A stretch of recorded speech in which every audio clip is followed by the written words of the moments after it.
Түркістан облысының төтенше жағдайлар департаментіне 2022 жылдың 7 ақпан күні сағат 12:50 уақытта басқару пультіне Түркістан облысының Сауран ауданында жолға шыққан 2 автокөлік пен 5 адамның жоғалғаны туралы хабарлама түсті.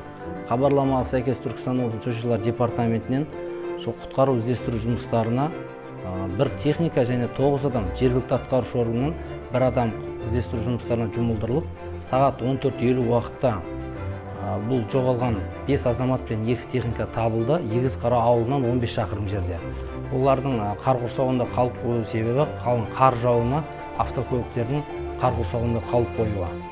Қазіргі таңда бұл адамдардың барлығы Егізқара ауылына жеткізілді, автокөліктері қар құрсауынан шығарылды.